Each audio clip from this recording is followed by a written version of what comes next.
Welcome into the Skinny Podcast. It's the weekly potpourri edition. I'm Richard Skinner, Local12.com digital sports columnist and editor with Rick Broering. As always, it's presented by Blake, the attorney Maislin. And no, Rick and I will not walk away from this podcast after 6 seconds of questioning about our contract status. Is that correct? You speak for yourself, please. I didn't make any commitments beforehand. All right. Well, if you get up and walk away, I will call you the Mike Tomlin of this podcast. That probably is fair. Skinny, we don't have as much to get to this week with the NFL kind of winding down here. The Bengals are done and college football is done. So we're going to start this show with college basketball. And we had an interesting night of college basketball action locally here on Tuesday night, the night before we're recording this on Wednesday morning. We'll start with Cincinnati because they just had a wild finish at Fifth Third Arena. They lost another close one, 62-59 at Baylor over the weekend. And then they took down number 19 TCU in overtime on Tuesday, 81-77. The Bearcats will host Oklahoma on Saturday at 1 p.m. And Skinny, before we even get to the game, let me just start with this. Is it okay to court storm when you beat the number 19 team in the country? No, it is not, especially when last I checked, you do have some national championship banners and Final Four banners hanging up in your arena, do you not? I believe they do. They still do reference those, yes. And they should. I mean, it's part of your history. It's kind of like the time when Indiana beat a number one ranked Kentucky in Indiana, which was, I thought at one point, a blue blood, although it's clearly not any longer, when it stormed the court after a win over Kentucky. You recall that one? I do, although I would say Kentucky is probably a little bit bigger of a deal than number 19 TCU. I would give you that, but a fan should be feeling a little bit giddy about this team, and they have exceeded my expectations at this point, to be honest with you. I thought it was an easy chance that they would start this thing 0-6, and truth be told, they could easily be 4-0. You could also argue to me they could have lost last night and been 1-3, but they played really, really well. Yeah, I guess that is kind of the jump off point for the conversation with this UC basketball team. Is it that, okay, they've found a way to win a couple of these Big 12 games and at least be in the end of game situations like the Texas game, even where it's back and forth. They have a chance to win that they could theoretically be undefeated if the ball bounces a different way a few times for them. Or are you looking at them and saying, how do you should have won these games easier than that? You're missing free throws at the end of games. You're shooting so terribly from the free throw line, making silly mistakes at end of games. Where do you come out on all of that? Yeah, I just think the margin for error from a talent standpoint is not very big. So I think, that makes those situations paramount. Now you need to handle them better. It is called a free throw for a reason. Nobody's guarding you, and it's always frustrating when, supposed good shooters can't knock down a shot being unguarded from 15 feet away. You don't need to make 100% of them, but I think 75 to 80% probably at the college level is a good number. Especially for guys who are pretty good shooters from distance. So yeah, I just think the margin for error isn't that big. At the same time, I think it does show. I mean, they've been literally competitive in all four games, and they've all four been ranked teams. So to me, that tells me something that. I don't know if they're going to pop many of these ranked teams on the road. They did pop BYU, obviously. I just don't think there's going to be many of those. So that does make those home opportunities paramount to get. They've lost one of those, the Texas game, and now they've gotten one in the TCU game and get another chance with Oklahoma and then have to go to Kansas. I'm impressed with what they've done because I still don't know if they're going to get enough of these quad one wins to get them into the NCAA tournament conversation, although in most bracketologies, they're just outside getting in at the moment. But again, you could also have a really good week and go 0-2 in this league, right? That's how hard this league is. Yeah, I believe Bracket Matrix has them as a 10 seed right now in the tournament. But like you said, I mean, plenty of them have them just on the outside looking in. Some of them have them as one of the last teams in, and then others have them somewhere in that 10 to 11 seed mix. And I think for UC, it's still very up in the air because most of their resume is going to be decided in Big 12 action. Their non-conference didn't account for much. That's not going to be looked at too strongly. Yeah, really, Georgia Tech's starting to help them a little bit, though. They've gotten a couple of decent scouts. Yeah, good point. But I think a lot of Cincinnati's resume is going to be figured out over the next month or so. And so these games, as much as you can sit there and point to, well, they could be 4-0, I'd also argue that you probably expect them to lose that game at BYU. So if you take the Texas game and the BYU results, you kind of flip them because both of them were kind of unexpected. 2-2 is, I don't know if it's best case scenario, but it's right about best case scenario. I think even the most optimistic people would have had this UC team down for heading into the start of Big 12 play. Yeah, I mean, we talked about the first six, right? And Oklahoma and Kansas are the last two of the first six. And I heard our friend Tony Pike on Cincy 1530 before the conference season started. He said, I think he and Mo Egger were talking, and he said, hey, I think 2 and 4 would be a great start out of these six. And I'm shaking my head like, yeah, that sounds about right to me. I don't think you'll get any of these games on the road. And can you steal a couple of the home ones? Okay, maybe. And so, yeah, I mean, I think right now it's a little house money. But again, you got to keep stacking these quad ones because especially the home ones, because the road it's going to be hard to win these games on the road. I know they've got one, but we're talking you're going to probably need 3 or 4, and that's just going to be really, really hard. Yeah, something that's stood out to me, Skinny, and when we were talking about this team throughout the non-conference, we talked a lot about their offense, the potential lack of firepower that they have on this team, and you get into Big 12 play here, and it hasn't been 1 or 2 guys that have consistently stepped up and carried this offense, but they have gotten enough from different sources on each night to be in these games and win 2 of them. I mean, I look at the TCU game, you get over 20 points out of Day Thomas and John Newman. Yeah. I don't think that's something that I expected coming into Big 12 play, that those 2 would be capable of combining for 40 points to beat a ranked team.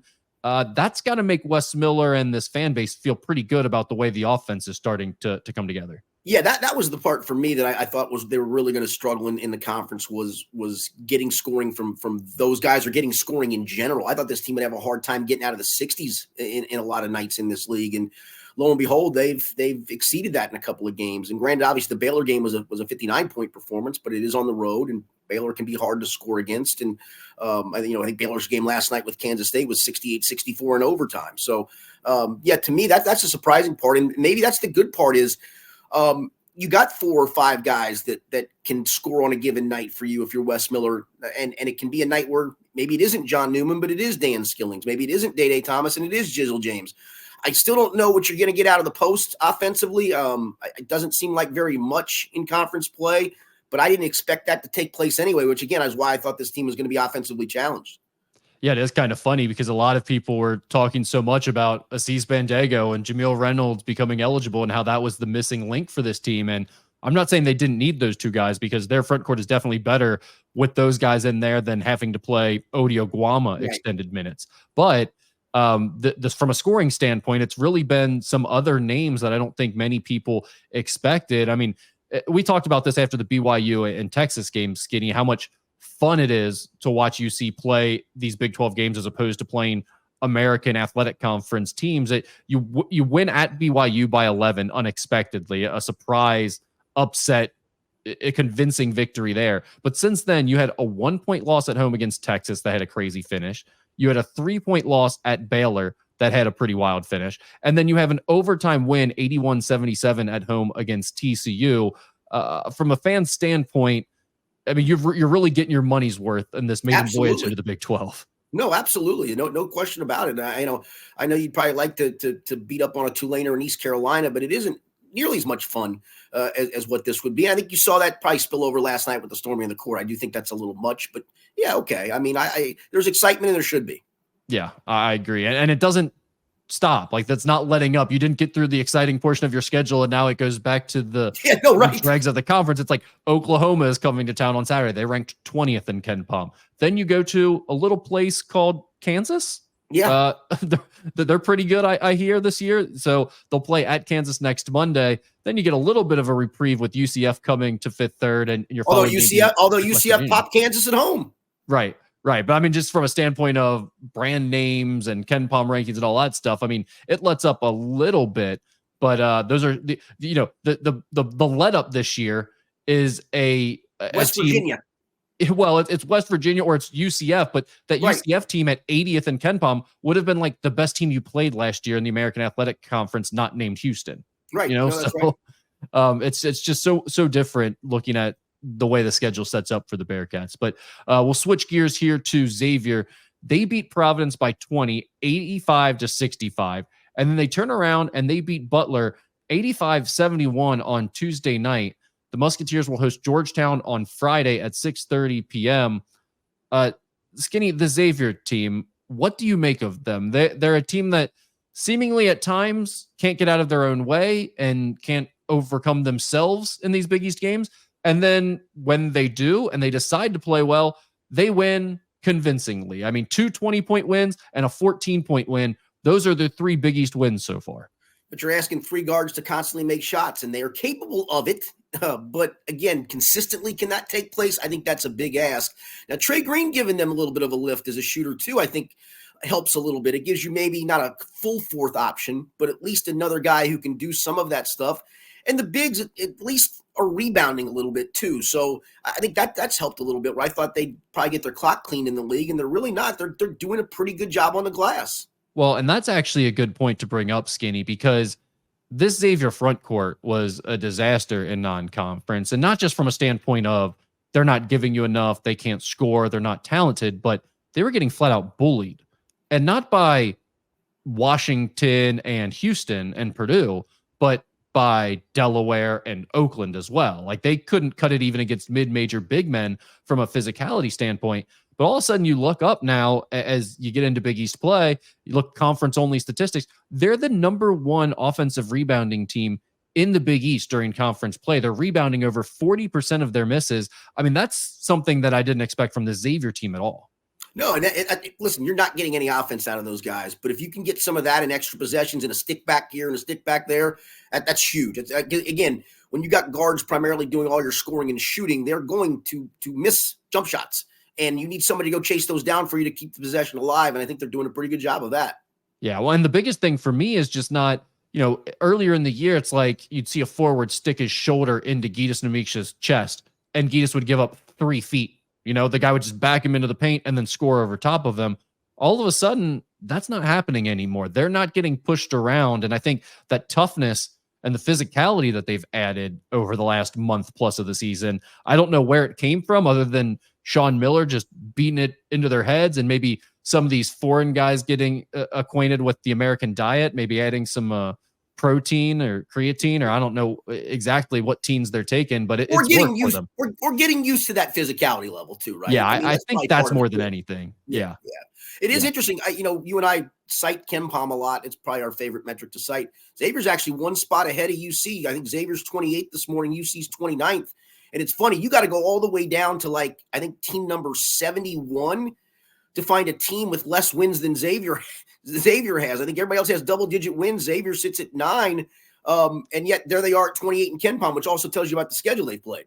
Yeah, it definitely tells you about their schedule. It also says something about the Xavier team in general in terms of how they've performed in these games. Yes, they're 9-8, but in terms of the expectations, against Purdue, against Houston, they played well against UConn, even against Villanova. They've played well in those games. And yes, you can point to the bad losses against Oakland and specifically against Delaware, where they lost by multiple possessions in that game. But those 2 teams are still inside the top 150 of KenPom. So, I mean, are those good losses? Absolutely not. But in terms of the brand name, it looks worse than what the metrics actually would suggest, because both those teams are top 150. They're better than Georgetown. They're better than DePaul in terms of their metrics. So while it is dragging down Xavier some, it's not dragging them down as much as it may from a fan's standpoint when you look at there and you say, well, they lost 2 mid-major games at home. Yeah, but it hasn't necessarily killed them just yet. And look, I spent a lot of the last few weeks talking about how I wouldn't be too worried about Xavier's at-large resume that they're trying to build here, because they kind of played themselves out of that in the non-conference. And now a few weeks later, all of a sudden we're here and Xavier's right on the cusp of becoming a tournament team again, or at least in that conversation. And that win over UC may help them in the end.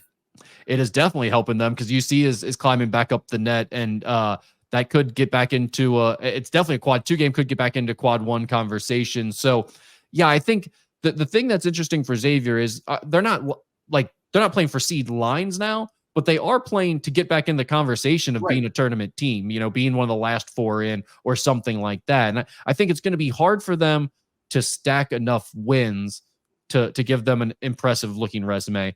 But I do think they can win enough games to be in that conversation, be on the bubble, and sneak into the tournament. And I think that now becomes the sort of the goal for this team. And there's no doubt at this point, Skinny, that they're at least playing well enough to be dangerous when it gets to Big East Correct. tournament time. Absolutely. I think that's kind of the would be the be all end all goal at the moment.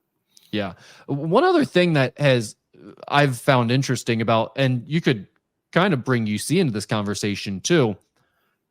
Des Claude, I got a lot of questions doing media hits and definitely on my message board and saw a lot of comments from the fan base on social media following the losses against Villanova and UConn of people really being critical of Desmond Claude. And some people were talking even about how he shouldn't be playing as many minutes, or they need to find someone else to replace him for next year because they won't be able to win next year if he's still a focal point of their offense.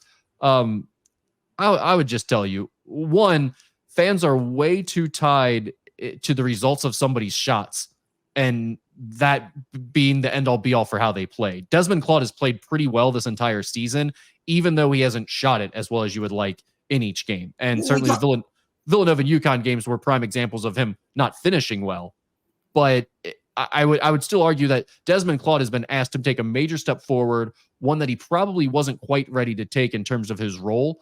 And look what he did against Providence and Butler. 21 points against Providence, 26 against Butler, and was really efficient in both of those games. Yeah, our friend Chad Brendel was filling in this week on Cincy 360, and I heard him. I thought he made a good point about that, where he said, Desmond Claude was asked to skip a step in the maturation process here, out of necessity, but he was asked to skip a step. He was asked to go from nice role player who gave you a whole lot in that role to being Colby Jones, and that's not fair. I mean, that's a huge step forward. Plus, guard the other team's best player. And that's a big ask. I mean, we talked about this last week of, are they asking to do too much? Well, yes, but they also have to. Right. And that's the same thing with Colby, really. If you go back to his sophomore year, it was a very similar situation. That team didn't have a ton of success. And a lot of people were critical of Colby because offensively, he wasn't necessarily a go-to scorer just yet, wasn't ready to shoulder that load and be efficient while doing so. Desmond Claude is going through some of the same growing pains. The only difference is people are comparing him to junior year Colby Jones, the Colby Jones that ended up being a professional the following season, and not remembering that Colby Jones went through some of the same growing pains that Des is going through now as a sophomore. But the other part of that conversation that I would add is, Sean Miller is pretty good at his job, I think. And he sees these guys for hours and hours and hours every week in practice. And for some reason, he thinks Desmond Claude is clearly one of their best players based on the amount of minutes that he's been given, the role that he's been given, the touches he's given on the offensive end, the stuff they run for him. And yet fans are like, let's get this guy out of here. Let's quit playing him. I get it. Coaches are not above reproach. Like, we can question their decisions and stuff. But when it comes to like, the guy who the coach thinks is the best player on the team and plays the most minutes versus the fans think he shouldn't be playing at all, I'm probably going to side with the coach more often than not in situations like that. Yeah, here would be my question is if he's not filling the role he's currently filling, who is? Right. Exactly. Who's gonna step up and take those shots for this team, especially late in the shot clock, like we talked about last week, where the team is dropping off a hand grenade to him and saying, hey, can you do something with this? Because we couldn't figure it out for the last 20 seconds. You go make something happen. Right. He's being asked to do that a lot. And I would take this conversation and put it over on the UC side too about Day Thomas. He's received a lot of criticism for UC fans. And a big reason for that is because Jizzle James is the freshman behind him who has had some great moments and fans want to see more of him. But it's like, you don't beat TCU last night without him. If Day Thomas isn't playing a lot of minutes and playing with confidence, fans are way too quick to just want to completely punt on players or situations or concepts because of a loss or two. And I think that the last two games by both UC and Xavier were a great way to sort of show why that's a fallacy. Good point. All right, let's switch gears here to NKU. They lost in overtime at Oakland 70-65, and then they beat Detroit Mercy 81-76 this weekend. Who doesn't beat Detroit Mercy? Well, everyone so far this season. Although NKU had some trouble with them. That was a close game. The Norse will host Milwaukee on Thursday and then Green Bay on Saturday at 6:30 p.m.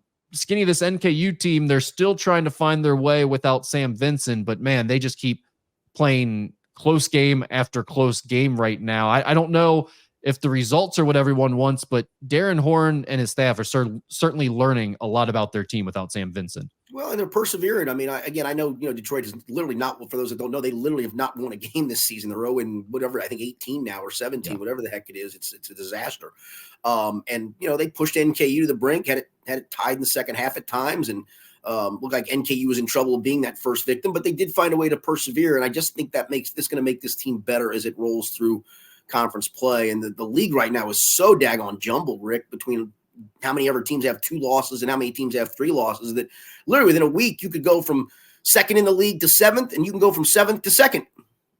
Yeah, I mean, you had like 3 or 4 teams tied. Now they're a little bit offset because some teams have played another game since then, but you've got Oakland and Green Bay both tied at 6-2. Then you have Youngstown State, Milwaukee at 5-2 and 4-2. So those are all the teams with 2 losses. That's 4 teams right there. And then you have another 3 teams at 4-3. That's Wright State, Purdue, Fort Wayne, and NKU. And then bringing up the rear of these teams that are kind of in this top group, because Robert Morris, IUPUI, and Detroit Mercy are all towards the bottom here with a little bit of separation in between. But the top 8 teams, the final of those is Cleveland State sitting at 4-4. And Darren Horn and I talked about it last night on the NKU coaches show at Dead Low. Cleveland State at 4-4, sitting in 8th place right now, in my opinion, is every bit as capable of winning the conference regular season as Oakland and Green Bay, which are both sitting in first, tied at 6-2. So, I mean, that just gives you an idea of the type of parity that exists in the conference this year. Yeah, and to your point, though, to the point we just made, I mean, you got Green Bay, you're playing them. I mean, you got a chance to hand them their 3rd loss, and you still sit at 3 losses potentially. This has got a lot of shaking out to do for those top handful of seeds in the conference tournament. Usually it feels like there's some separation in the horizon between maybe the top 3, maybe 4, and then there's a middle tier, and then there's always clearly a lower tier. There's clearly a lower tier this year, as you mentioned, but it is literally a 1 through 8 tier that could shake itself up within a 2-week span of, just literally pulling names out of a hat going, oh, that team's now 7-3. Oh, wait a minute. That team's suddenly 6-4. How did that happen? Well, 1 week can change it.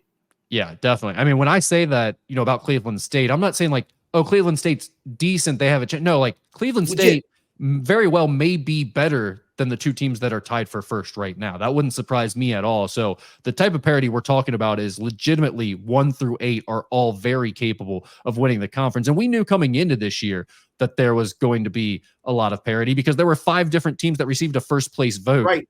In the preseason poll. So this isn't completely unsurprising, but it has definitely lived up to the expectations. One other point I would make about NKU as they try to go forward and navigate the league without Sam Vincent, a guy to keep an eye on, forward LJ Wells. He's a sophomore, about 6'7", 6'8", 210 pounds. He has scored 14 points, had 14 points and 15 rebounds against Oakland in the loss in overtime.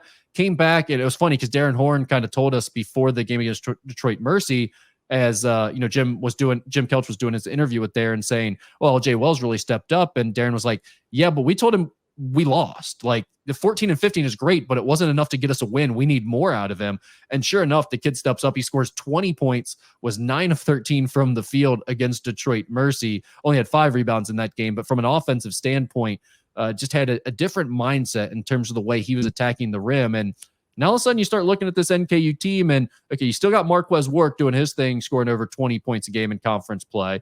And Trey Robinson is still an experienced player. He seems to be playing a bit more consistently over the last few. If you could get LJ Wells going to, I mean, with his talent level, he's the type of guy that's capable of doing this on a more consistent basis, scoring in double figures, I think. If you can get him averaging, somewhere in the neighborhood of even, maybe not 15 to 20, but even 10 to 15 consistently and rebounding well, that may help make up a lot of the offensive firepower that you're missing without Sam Vincent. Yeah, the 10 to 15 for sure. You mentioned you do lose Sam Vincent's IQ on the defensive end, and obviously his hands and his ability to steal balls as well on the defensive end. So you do lose that. But yeah, you can make up for the offensive portion of it.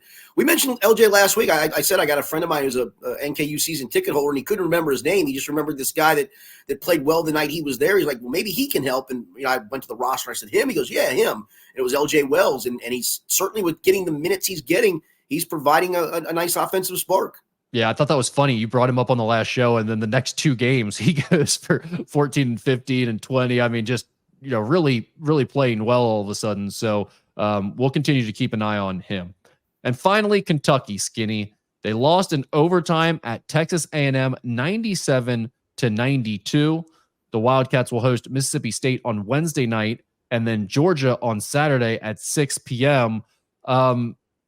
Another loss for the Wildcats, and this one, especially being an overtime loss on the road, isn't the end of the world. But Skinny, we've talked about the defense for this UK team and the concern that it is. To me, what really stood out about this loss was it didn't seem like they could slow down Taylor or Radford, the two guards for the Aggies, at all. They combined for 59 points. Yeah, Taylor actually went for 41 last night. A&M lost a road game. I can't remember who it was to, but Taylor went for 41 in that game, so he's kind of on a heater at the moment. But yeah, I mean, they couldn't stop him getting to the basket. They couldn't get out on 3-point shooters. They had a hard time with the high ball screen.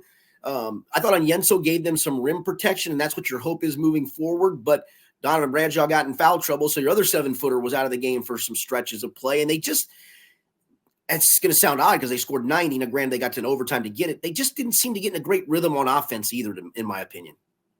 Yeah, I mean, they weren't in a great rhythm, but they did shoot the ball really well. And we were kind of waiting for that game where they didn't make shots from the outside. And it's like, okay, can you actually – be gritty and tough and win one when the shots aren't going in and you're on the road? But they were 15 for 39 from 3-point range in this game. So they kept shooting a ton of threes. They made a lot of them, made 15 of them. The other part, I didn't know that they would lose a game when they shot so well. That's a fair point. The other part, though, that was really just is how many offensive rebounds they give up. They give up a ton of offensive rebounds. And for a team that's so good, and it's been multiple TV analysts, and don't need them to tell you what you see with your own eyes, but they've made points of just how great this team is in transition, and they are. I mean, they get it and go, and they're down the floor like that. Well, it's hard to get down the floor like that if you don't rebound the basketball, and that's something that's got to improve, and it should. I mean, Mitchell's a big guy. You're always going to have a 7-footer on the floor. You got athletic guards. Reed Shepherd's a big guard, if you will. But for whatever reason, they just don't rebound the ball consistently well enough, and that's a bad combination when you also – against good offensive teams, give up too many things going to the bucket or kick out threes.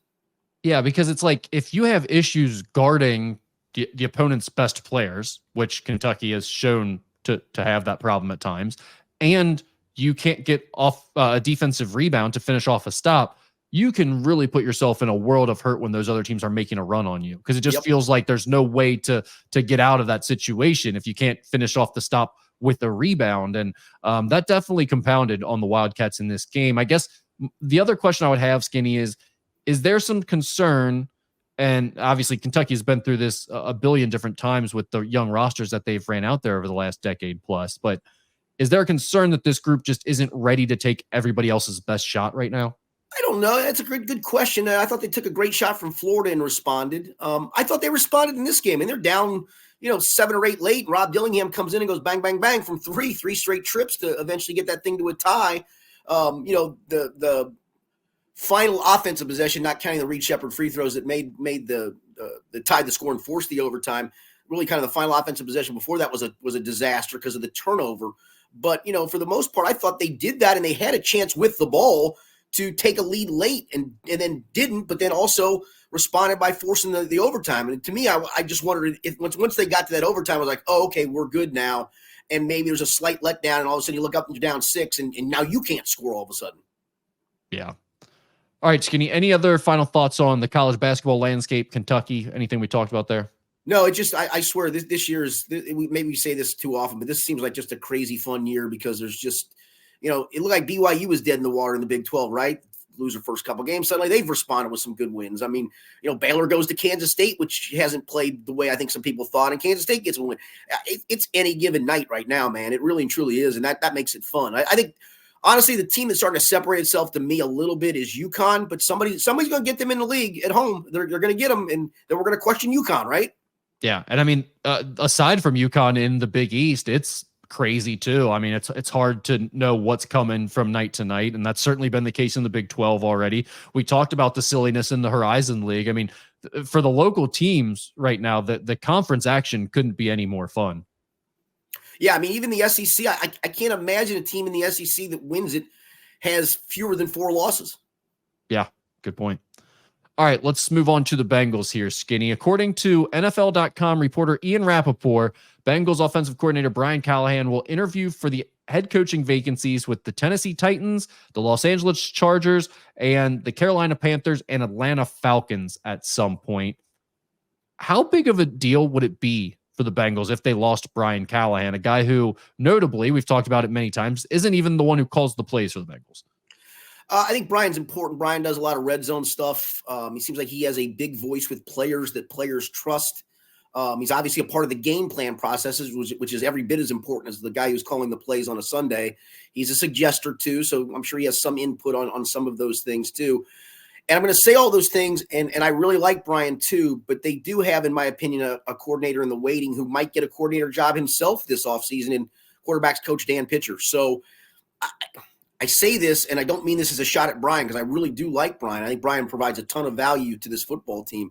But I don't think it would be, because I think they feel like they've got a guy who really is a coordinator in the waiting in Dan Pitcher. And like I said, if Brian doesn't leave and stays in the role he's in, I could certainly see Dan looking elsewhere if an offer comes along to be an offensive coordinator. They're paying him well to be a quarterback's coach, but I can see that. Do you get the sense that these interviews are teams legitimately interested in Brian Callahan? Do you feel like they're doing due diligence because they can't just interview one guy and hire him? They need multiple names in the mix? Or, I mean, it just doesn't seem like his name had been thrown around a lot, or at least very seriously, prior to these interviews popping up. Yeah, the funny part is, and I think I don't know why this always happens. I guess I do, but it doesn't make sense. You got the coaching tree. And some of the coaching trees don't shake out very well because, quite frankly, those guys probably aren't all that great of coaches. Maybe the head coach was great. The roster was great. The thing is, Brian was a hot name last year. He did interview twice with Indianapolis. The Colts ended up going with with Shane Steichen, the offensive coordinator from Philadelphia, instead. But he got a couple of interviews there, so it sounds like they were impressed with him, and certainly he was a valuable candidate for them. If he was a hot name last year, his name should probably still be hot this year if you believe in him. It shouldn't be because his name was hot because the Bengals went to a Super Bowl and an AFC Championship game, and suddenly because they only went 9-8, didn't make the playoffs. Either he's a good coach or not. And that's the funny part to me is this guy coming from the Bill Walsh tree. Why does he suck? Because maybe he wasn't very good, Paul Hackett. Matt Patricia and Josh McDaniels and guys from the Bill Charlie Weiss, guys from the Bill Belichick. Maybe they weren't very good. Maybe they were good because they had Tom Brady as a quarterback.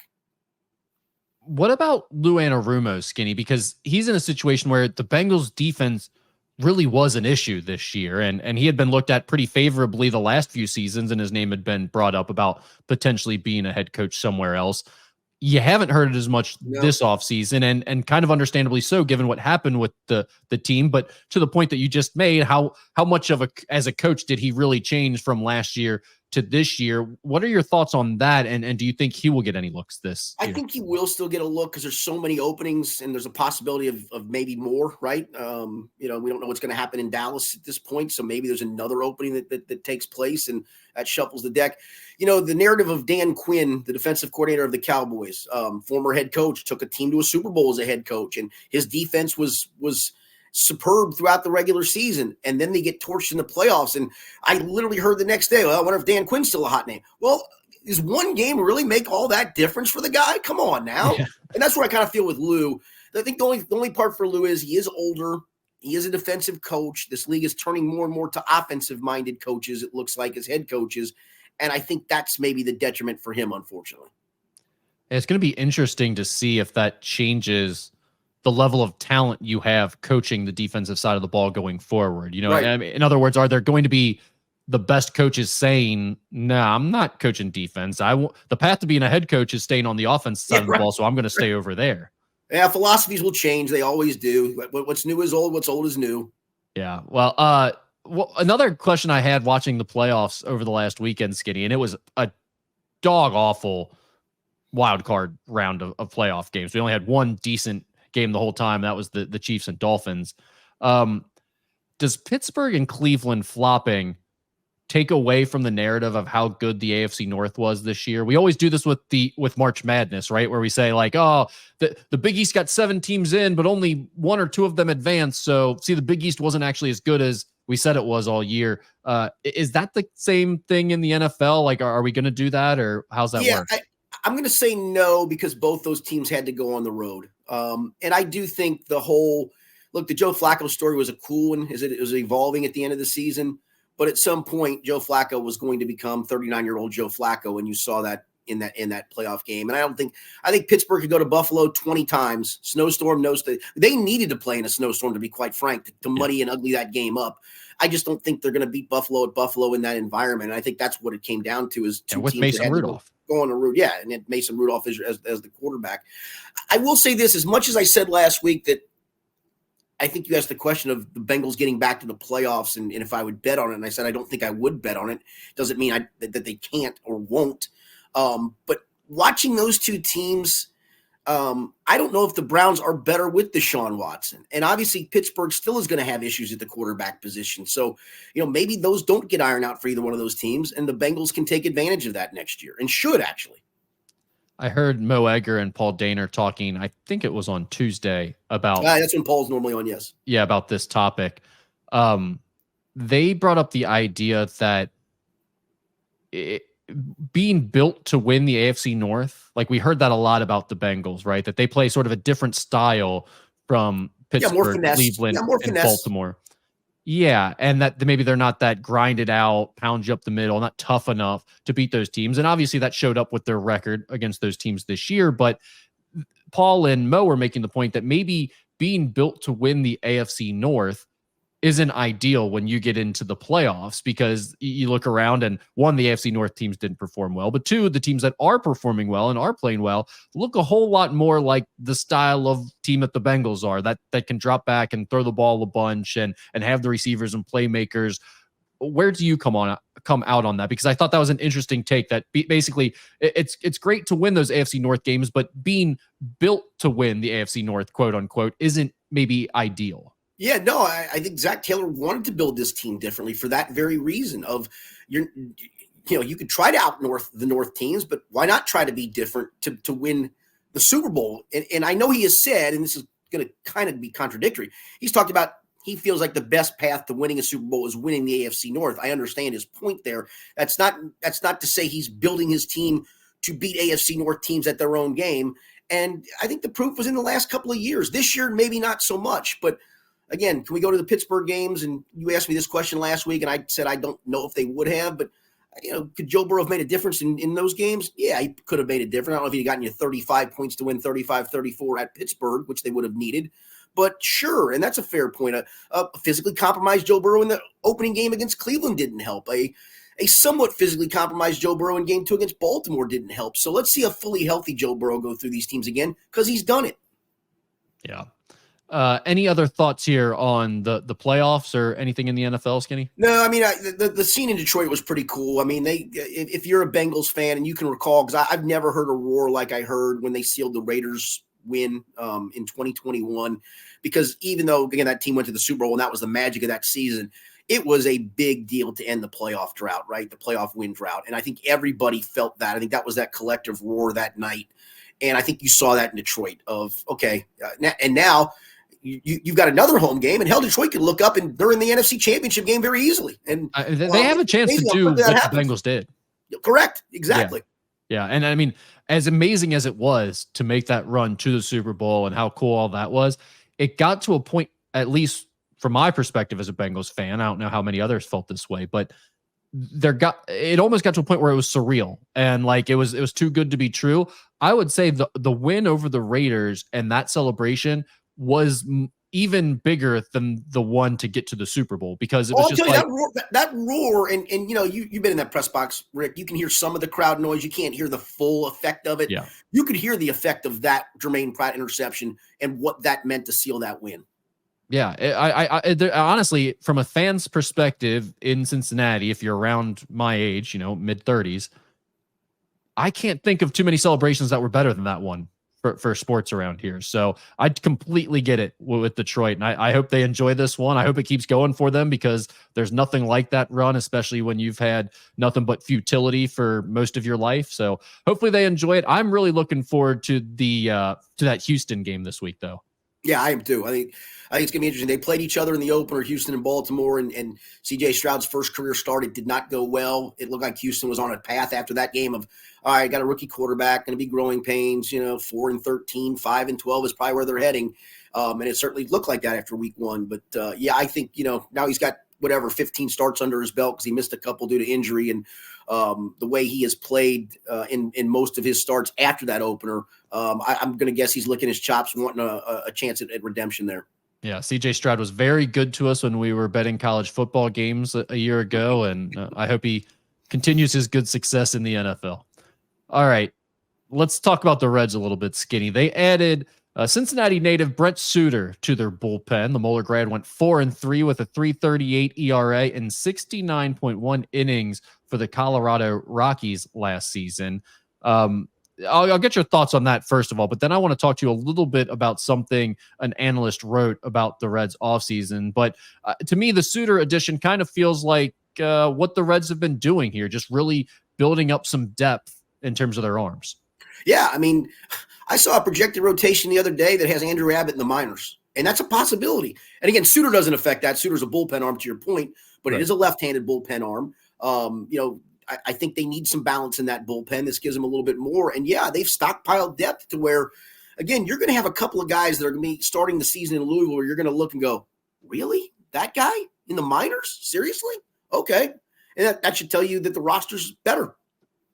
Yeah. So meanwhile, there's this ESPN analyst, David Schoenfield, who wrote about each team's off seasons, and he gave his thoughts on the Reds. He said, quote, "Even setting aside Montas's health risks, the Reds offseason has just been confusing. They're spending money, which is a rare concept, but they've now committed to $53 million in 2024 salaries for free agents Montas, Nick Martinez, Jeimer Candelario, and Emilio Pagan. I get that it might be difficult to attract star players to Cincinnati, but you can't help but wonder if the team could have spent some of that $53 million on at least one star." Skinny, your thoughts on that take by David Schoenfield? Well, I would say they made an attempt at that with Sonny Gray, right? And apparently it got to be a little too rich for their blood, and that's fine. At some point, you put your foot down and go, that we can't go any higher. We're not going any higher. But they've also improved their club. Again, some of it is health related. Montas is clearly health related. He says he feels great. That's all well and good in January to say those things, and I hope he is. And if he is, he could certainly be a nice addition to this rotation. Is it a star addition? Probably not, but is it better than rolling out the Luis Cesses and the Luke Weavers and some of the hacks they rolled out last year, where you literally looked up and go, they got no chance tonight. And again, your bullpen needed some other depth, and you've added it with Suter and Pagan, Martinez, who could also, if in an emergency when things get down to a weird spot and he's healthy, can get you a 5-inning start here and there. I think Candelario gives you a nice versatile piece. I don't think there's anything wrong with any of those things, because you're counting on, and maybe this is wrong in there, you're counting on these young guys who are highly thought of prospects who came up and performed well. Some, were bright stars that burned out a little bit, like Ellie De La Cruz, but he still is highly thought of. You're banking on those guys in the near future becoming stars. And I understand that. I would too. Yeah, I think that's the point that Schoenfield's missing here is the stars are coming from the guys that are already on the roster, right, blossoming. Now, we don't know exactly who those are going to be necessarily just yet. We think we know, but there are, 4, 5, 6 different names that could be the next big star in Major League Baseball on the Reds roster right now. And I don't think we'd be all that surprised. No, agreed. And so I think that's what you're banking on more than anything in terms of hitting the home run with one of those star talents. But as for how they're spending this money, I would argue that, one, this team didn't necessarily need that one guy, that one piece in the middle of their lineup or something. That wasn't what was separating them from the top teams in Major League Baseball. So adding a guy like a Mike Moustakas, one, hasn't worked out for the Reds. We've already seen that. Yes. You make a big investment. You think you're getting that big middle of the lineup piece. And you swallowed that money. And it doesn't work out at all, and it just sets you back. So one, I think it's smart not to just necessarily do that again. Two, I don't think that's what they needed. The only argument I could listen to is that, well, maybe that money would be better spent on one ace-type pitcher at the top of the rotation to pair with some young ones. Exactly. And to your point, I think they swung and missed on that. They just weren't able to get that ace-type guy that was going to be a difference maker. So what do? You get a bunch of pieces, not a bunch, but you get a few different pieces that might be able to help you. And maybe they won't work out. Maybe two of them won't work out, but maybe one of them has a really nice year for you and is the extra arm that you needed that you didn't have last year to take some of the pressure off the back end of the bullpen or what have you. So, I mean, I can get where he's coming from with that point. I just think it doesn't really understand. It lacks understanding of where the Reds were at going into this offseason and how they're building this roster right now. And you're seeing some prices for some of these pitchers that have had some issues health-wise, performance-wise, through the roof. And it's almost like, okay, if that's what you as Team A or Team B want to spend your money, good for you. I don't think it's prudent for this franchise to do that. I mean, you're not going to go sign Blake Snell either. So again, you swung and missed the guy you tried to get, and I'm okay with the backup plan. And again, have you improved your roster? Have you knocked 3 or 4 guys off the roster that shouldn't be here and added 3 or 4 guys who have established themselves as big league players who are capable performers? Maybe not superstar performers, but capable performers. The answer to that is yes. Well, and the other thing, Skinny, is the Reds haven't tied up a bunch of long-term money. Correct. With these additions that they've made. They've made additions to incrementally get better for now, but with the eye on locking up their talented young guys for the future, not getting tied to a long-term contract for 7 or 8 years. Or not throwing silly money at guys who aren't capable, not throwing money at Tommy Pham and who the hell was it last year they signed that they ended up having to swallow? I'm drawing a complete blank. Yeah, I don't even remember who we're talking about now. Oh, Will Myers. Oh yeah, Will Myers. That's right. Yeah. I mean, there's been a handful of them over the last few years that you can kind of point to, and I just don't think that was the way for this team to go. Agreed. So, all right, let's get into some Ask Skinny. Anything? Skinny, never been a fan of booing college players, but as NIL continues to grow, and now in many cases we have fans paying the players, does college sports get to a point where the fans feel entitled to boo for poor performance if it's effectively their money that got a player to a school? If a school with a collective pays for a Nigel Pack, should those fans expect a baseline performance? Yeah, I think you are going to get to that part. I'm kind of with it. I'm not a big boo guy either anyway, but I could see it getting to that point. A lot of times, if you do hear boos at college games, it's because of a decision a coach made, or it's mostly directed at the coach. But I can see it directed at players as we move along with this. No question about it. You are technically now, right or wrong, you are a professional, my man. Yeah, I don't disagree with that part of it. I think the NIL stuff and the transfer portal stuff has changed how we will talk about what's going on and how sensitive we need to be when talking about these guys, because most of them are earning more money than we are in terms of their NIL deal when we're talking about high major student athletes now. And they're certainly earning more money than, the students that they're going to class with and a lot of people that are buying tickets to get into their games. So I get that side of it. I would also argue that I think we're already there. Like fans lost that decorum a long time ago. I don't think they're any longer just booing coaches and stuff like that. I think they've been booing players at college games for years now. I've seen it at Xavier. You see the vitriol at times on message boards, right?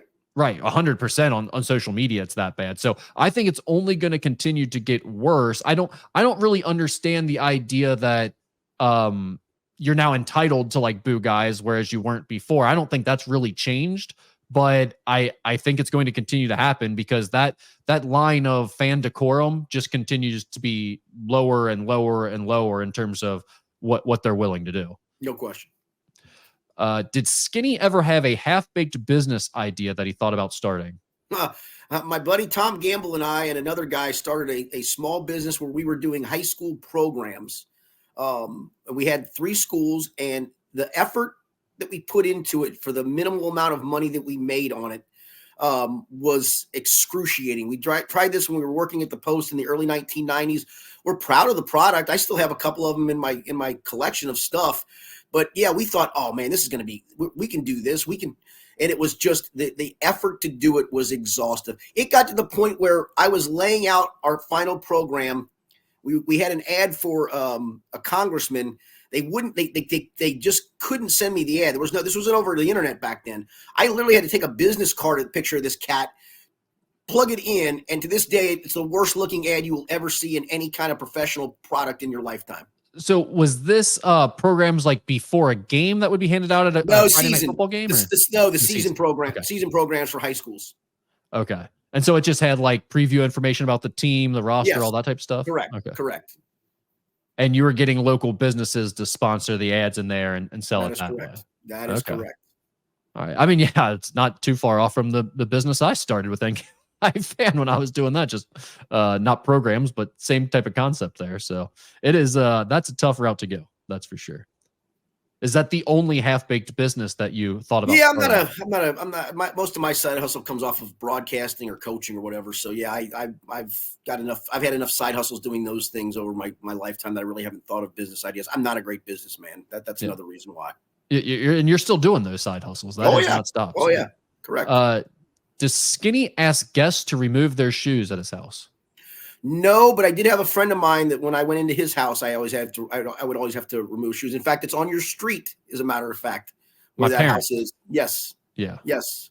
There's some people that have lived there for many years now that I actually went to high school with his brother. So it's kind of stayed in the family. But yes, we would have to take off shoes in their house, but no, not in mine. Is that just a like keeping the carpets fresh deal? Yeah, Or they had white carpeting too. So I understood some of that. okay. I never really got that when people were into the take your shoes off right away. Was it is it just about the carpets? Is that all that was? Yeah. Okay. Yeah. Is it okay to put trash in your neighbor's bin when yours is full? No. I mean, is it like, you took out the trash and it is full and you're like, oh, I got, these 2 envelopes or these 3 cups that were left by Dixie cups were left by. All right, you maybe walk out and dump it in there. That's fine, but not like a full load. No. Yeah, that's an insane move. I mean, if I ever saw a neighbor bringing over a garbage bag into my garbage can, I'd be like, first of all, what the hell are you doing? Yeah, in our street where we are, most of us have the pickup on Monday, but we have a handful of others in the neighborhood that have a different collection service. So there's a handful of them that are Friday collections. So not everybody. In fact, one of my next door neighbors is actually a Friday. We're a Monday. Across the street from us is a Friday. Catty Corner's a Monday. So I'd have to literally like walk down the street, not like go a house. I have to go like 2 or 3 houses down. I'm not carrying garbage that far, man. Yeah, that'd be a little. Believe it or not, I mean, my bin doesn't get very full. It's usually, probably a bag of garbage and then maybe a few other items in it. We recycle a lot of stuff, and we have a recycling bin that's almost as big as our garbage can. So it's pretty evened out. I don't think this is actually that likely to happen. Like, I don't see many people being like, "Oh, I've got too much garbage this week. I'm going to go dump it in my neighbor's." I feel like they'll just tie up a bag and lay it next to their can. Extra. Well, I do that when I do like yard work and stuff. If I can't fit it in the can, I just lay the bag next to it and they take it. Yeah, it happens all the time. I've piled up all types of stuff next to my can, but the move I've seen done a decent amount in our neighborhood that I'm scared to do it myself, but I see a lot of other people doing this. Stealing stuff? No, I just don't know what the protocol is on walking the dog. Dog takes a dump, and you've got to carry that bag the whole time. Is it okay? Like if it's garbage day or the day after, and people still have their cans out, is it okay to dump your baggie in your neighbor's trash bin? Like if you're on a street away or something. I'd say the answer is it okay? Probably not, but would I be okay with it? I think I would actually. Yeah, I'm obviously fine doing it because we have a dog, so it's not changing. I'm dumping mine in there, so it's not like I care if someone else does it at my house. But I'm not doing that to other people's just because they might not put dog crap in their garbage, and I don't know. I don't want to introduce that to theirs. Fair enough. All right, that's all we got. All right, all good. Appreciate it as always. We will be back next week with some more college basketball conversation. We'll be down to the AFC and NFC championship games to talk about as well, and much, much more. Join us next week. For Rick Broering, I'm Richard Skinner. This has been the Skinny Podcast, the weekly Poe-Pre edition, presented by Blake, the Attorney Maislin. Sure, you could stop watching now, but let's be honest, you want to see more. So click some of those links, or better yet, go ahead and tap subscribe. That way you'll catch more content from Local 12.